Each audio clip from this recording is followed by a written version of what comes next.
aujourd'hui je vous retrouve pour un nouvel update lecture. On va parler de mes lectures de début juin.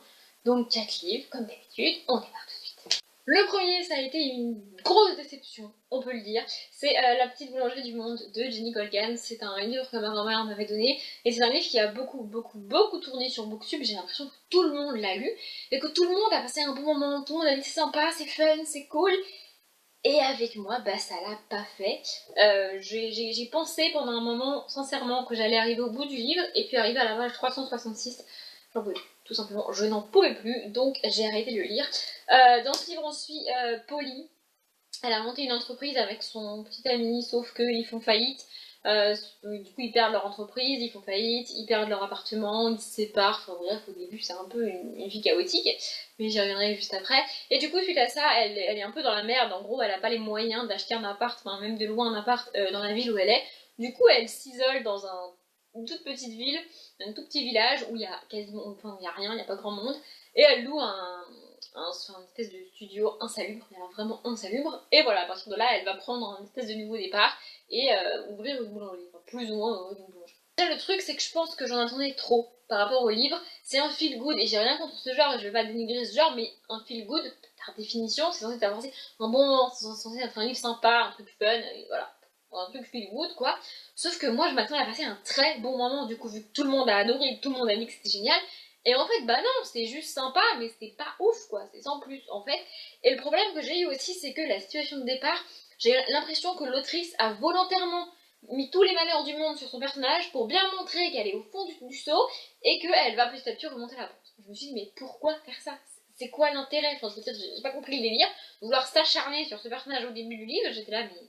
C'est bon, on a compris, hein, on a compris, elle est malheureuse, on a compris, elle a une vie bien merdique, c'est bon, on a capté, il n'y a pas besoin d'en rajouter à chaque fois et d'en faire des pièces. Enfin, franchement, ça m'a perturbée. Et puis ensuite, franchement, globalement, j'ai pas accroché à l'histoire, j'arrive pas à m'intéresser à l'histoire et j'ai pas envie de connaître l'histoire. Voilà, ce que l'autrice me raconte ne m'intéresse pas. Il y a des livres que j'adore et pour lesquels j'arrive pas à expliquer pourquoi j'aime autant et pourquoi j'ai trouvé ça aussi génial. Et bah là, je suis pas capable d'expliquer pourquoi j'ai pas accroché et pourquoi j'ai pas aimé. Il y a des scènes entières qui s'étirent en longueur et qui me paraissent mais tellement pas réalistes. Il y a des moments où j'avais l'impression d'être dans un téléfilm où tout se passe trop facilement et trop merveilleusement, et dans la vraie vie c'est pas comme ça en fait. Enfin, j'avais l'impression d'être dans un téléfilm. Autant j'adore les comédies romantiques, autant les téléfilms je trouve ça mais d'un kitsch. Donc autant vous dire que les scènes qui me font penser à des téléfilms c'est pas très positif pour le livre. Voilà, je trouve ça kitsch, je trouve pas ça réaliste. Et voilà, et j'ai pas du tout aimé le livre. En plus, il y a toute une histoire avec des pêcheurs et tout. Enfin, c'est ça qui m'a fait fermer mes livres. Je me suis dit, au bout d'un moment, je n'en peux plus. En fait, je pense que j'ai perpétuellement attendu que ça démarre et qu'il se passe quelque chose. Sauf que, bah, il se passe rien. Enfin, il se passe pas rien, mais ce qui se passe m'intéresse pas. Voilà. Du coup, je ne suis pas sûre de lire d'autres livres de Jenny Colgan parce que clairement, je suis très déçue. Ça m'apprendra à lire des livres que tout le monde aime. On va passer à un autre genre et à un livre que j'ai beaucoup plus aimé. J'ai lu Défie-moi de Roman Rose, donc c'est le dernier livre que j'avais acheté chez France Loisirs. Voilà, en fait je l'ai acheté au moment où j'avais envie de romance, donc fatalement j'ai acheté une romance, évidemment. Je sais pas du tout à quoi m'attendre, j'en ai absolument pas entendu parler, tout ce que je savais que c'était dans la collection Piment Rouge, donc je savais que c'était de la romance. J'ai découvert au fil du livre que du coup c'était de la romance plutôt érotique, hein, pour le coup. Puisqu'on va suivre Chloé qui est étudiante, alors elle étudie des textes déjà à la base érotiques, hein, c'est un peu son domaine d'études en fait, ce qu'elle fait au quotidien dans ses études, c'est chercher des vieux textes érotique pour prouver que déjà dans les temps où la religion était très présente et où il fallait être très pieux et très religieux, les gens avaient des besoins érotiques et des besoins sexuels et les écrivaient, et donc écrivaient des trucs franchement un peu limites, hein, voilà, d'après ce qui est dit dans le livre. Et donc on la suit, et en parallèle de ça, elle a un petit carnet rouge dans lequel elle écrit, elle, des scènes érotiques. En gros, elle écrit un petit peu, pas ses fantasmes, mais ce qu'elle rêverait de pouvoir faire un jour. Et donc tous ces fantasmes, enfin, dans tous ces fantasmes, elle imagine tout ce qu'elle écrit avec un certain garçon, évidemment sinon c'est pas drôle. Sauf que donc au début du livre, elle perd son carnet et donc là c'est panique à bord, elle se dit oh là là qu'est-ce que c'est que délire, comment je vais faire et tout et tout. Et dans le même temps il y a son idole littéraire qui débarque, en fait c'est un professeur d'université qui étudie dans le même domaine qu'elle, en fait, qui enseigne dans la littérature érotique, les vieux textes et tout et tout. Et donc il débarque et il lui demande d'être son assistante. Du coup, évidemment, elle est aux anges, et donc elle devient son assistante. Et puis, elle se met à recevoir des mots et des espèces des lettres bizarres, enfin, des mots bizarres de la personne qui lui a volé son carnet, et qui, en gros, lui propose d'avec lui réaliser ce qu'elle a écrit. Du coup, elle est un peu en mode what, qu'est-ce que c'est que ce délire? Et du coup, elle va rencontrer cette personne à plusieurs reprises. Et au fil du livre, le but c'est de savoir qui a trouvé son carnet et qui lui propose ça et qui fait ça avec elle.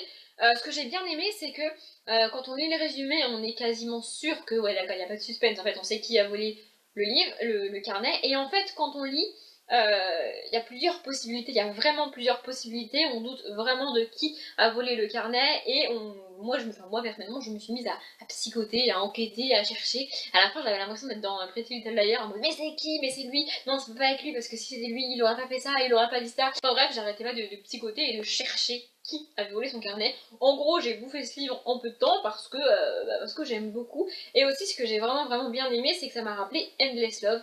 Donc Endless Love, c'est une trilogie très érotique qui parle de BDSM, et c'est l'une des premières trilogies érotiques que j'ai lues. D'ailleurs, j'avais peur avant de lire le tome 1 parce que je savais que ça allait aborder ces sujets-là et je n'étais pas sûre de si j'allais aimer ou pas.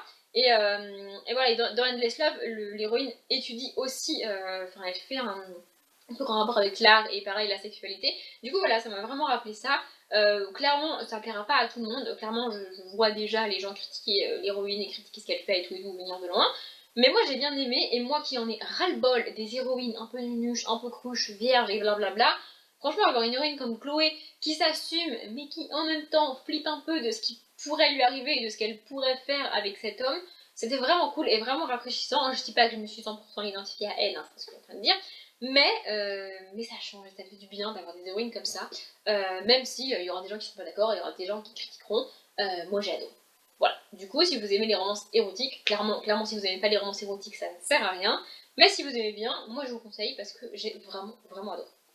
Ensuite, je me suis enfin décidée à lire Pourquoi pas de David Nichols. Ça fait littéralement des années qu'il est dans la palle celui-là. De David Nichols, j'ai déjà lu Un jour, qui est, je pense, son livre le plus connu parce qu'il a été adapté en film. Je vais pas m'étendre sur Un jour, mais Un jour est particulier pour moi dans ma vie de lectrice et dans ma vie personnelle. Il a eu une espèce de résonance en moi et des conséquences sur ma vie et sur ma manière de faire et de penser les choses. Donc, Un jour, c'est vraiment un livre important pour moi. Du coup, j'avais essayé de lire un autre livre de l'auteur, mais je ne sais plus, je crois que c'était un truc du genre Il était une fois, qui parlait d'un auteur qui était en train d'écrire, qui était en mal d'inspiration, enfin bref. J'avais essayé de lire ce livre un été, et je me rappelle m'être dit, si c'est pour lire un livre avec un personnage qui a une vie aussi merdique que la mienne, c'est pas la peine en fait. Enfin voilà, je m'ennuyais, j'arrivais pas à lire, et donc ce livre-là est l'un des premiers livres que j'ai abandonné, parce qu'avant je lisais pas beaucoup, et donc j'abandonnais pas beaucoup, ça va avec. Et du coup, depuis, pourquoi pas créer un aval. Et puis là, je me suis dit, bon allez, j'essaye, et ça a été un nouvel échec. Dans ce livre, on suit Brian, il a 18 ans, et il va rentrer à la fac, en fait, au tout début du livre. Il quitte sa mère, il quitte l'endroit où il vivait, et il se rend à l'université pour ensuite faire sa rentrée, tout ça, même si j'ai pas été jusque-là dans le livre, parce que j'en pouvais plus. Brian est le genre de personnage m'as-tu vu et horripilant que je ne supporte pas. En fait, il a deux manies qui m'ont franchement saoulée, j'en pouvais plus. La première, c'est que quand tu lui poses une question, au lieu de répondre honnêtement, il ment. Voilà. En fait, il préfère répondre ce qu'il croit qu'il va le faire bien voir plutôt que la vérité. Je m'explique. Par exemple, si je lui demande s'il fait du sport alors qu'il en fait absolument pas, au lieu de te dire bah non, j'en fais pas, j'aime pas ça, il va te dire oui, je fais ci et ça, et puis oh, j'aime bien la natation aussi, parce qu'il croit que du coup tu vas mieux l'aimer vu qu'il fait du sport. Enfin, je comprends pas ce genre de personne, ça m'agace, je supporte pas. Et la deuxième chose, c'est qu'il juge les gens en un quart de seconde sur des détails mais insignifiant. Par exemple, il croise une fille qui porte un sac à dos en forme de panda et il se dit oh là là, vu le sac à dos qu'elle a, elle est forcément débile. What? What? Pourquoi? Quel est le lien entre sac à dos panda et débilité? Enfin, je veux dire, je comprends pas. En fait, ça m'a rendu folle, j'avais envie de dire, mais ta gueule en fait. Enfin voilà, il m'a vraiment horripilé. Et ça m'a fait penser à quelqu'un qui est en face de moi et qui me raconte ce qu'il a fait le week-end d'avant ou la veille au soir et qui il était, où il est allé. Et comme j'apprécie pas vraiment cette personne-là, bah l'écouter me parler de ce qu'elle a pu faire et de où elle a pu aller, ça m'intéresse pas en fait. Donc là c'est pareil en fait, je suis face à un personnage qui m'horripile et donc qui me raconte sa vie, bah je m'en fous en fait, j'ai pas envie de lire sa vie. Ça m'intéresse pas, ça m'intéresse pas. J'ai juste envie de lui dire, ta gueule et arrête de te comporter comme ça. Voilà. Donc j'ai arrêté de lire ce livre, clairement. Ça m'a fait un peu chier parce que j'ai l'impression d'avoir réussi à lire un jour uniquement parce que j'avais vu le film avant et que je savais que l'histoire me plairait. Vous voyez ce que je veux dire? Mais bon, franchement, là, j'ai pas pu. Voilà, je continue à lire un livre qui m'ennuie avec un personnage qui m'agace, c'est pas possible, enfin, je veux dire, c'est pas possible. En plus, celui-ci, c'est le premier livre de David Nichols, donc c'est peut-être excusable, et il a peut-être des faiblesses et des maladresses et tout, mais moi, je peux pas tout excuser, à un moment donné, c'est pas possible. Au dos, c'est écrit que c'est une version moderne de l'Attrape-Cœur. Je n'ai pas lu l'Attrape-Cœur, mais c'est pas un livre qui m'attire, vous voyez, tu me dis une réécriture de l'Attrape-Cœur, je te dis ouais, non, ça m'intéresse pas, en fait. Il y a peut-être d'autres techniques, c'est une réécriture d'Hamlet, je veux dire, oh ouais, c'est cool, tu vois, mais là, l'Attrape-Cœur, franchement, c'est pas un livre qui m'intéresse, c'est pas un livre que j'ai lu et c'est pas un livre que je compte lire et que je veux lire, donc ça ne m'a pas poussé à lire en fait, ça m'a justement poussé dans l'autre sens. Voilà, du coup j'ai arrêté à la page 86, si jamais ça vous intéresse, voilà. Je vous encourage à lire un jour parce que c'est un livre magnifique que j'ai vraiment adoré, mais celui-ci, je vous le conseille pas forcément. Et enfin, le dernier, c'est ma meilleure amie, Amy. Ma meilleure ennemie, le tome 8 de Gossip Girl, écrit par Cécilie Bonne-Gézard, toujours, j'arrive pas à dire son nom, c'est fou. Hein. Dans celui-ci, c'est la remise des diplômes, donc voilà, ils ont passé leur bac, ils ont eu leur bac, et c'est la remise des diplômes. Ce qui est génial aux États-Unis, c'est que la remise des diplômes, elle a lieu genre une semaine après la fin des épreuves, alors qu'en France, il faut attendre des mois. Enfin, il faut attendre au moins des semaines avant d'avoir les résultats, et t'as pas le diplôme, t'as le diplôme quasiment un an après, quoi. Et bref, les Américains sont trop forts. Donc on retrouve toujours notre petite clique, Nate, Serena, Olivia, tout ça. Je rappelle toujours encore une fois que Olivia, c'est Blair dans la série télé, ils ont changé le nom, je ne sais pas pourquoi, c'est comme ça, bref. Voilà, on les suit. Ça m'a fait prendre conscience que moi j'ai pas eu les sentiments ambivalents qu'apparemment tout le monde a quand tu quittes le lycée. Quand tu quittes le lycée, t'es content parce que t'as ton bac, tu vas à la fac, ou tu vas faire ton apprentissage, ou tu vas faire ce que tu vas faire après, et t'es content d'y aller, t'es content de le faire. Mais en même temps, t'es triste parce que tu dois quitter le lycée, tu dois quitter toutes les personnes avec qui t'as été pendant 3 ans ou plus, si t'as redoublé, les personnes que t'adores, tes amis et tout et tout. Et moi, j'ai pas eu ça parce que moi, j'ai perdu mes amis avant la fin du lycée. Ce qui fait qu'au moment de quitter le lycée, j'avais qu'une hâte, c'était de me barrer. J'avais qu'une hâte, c'était que ça se termine.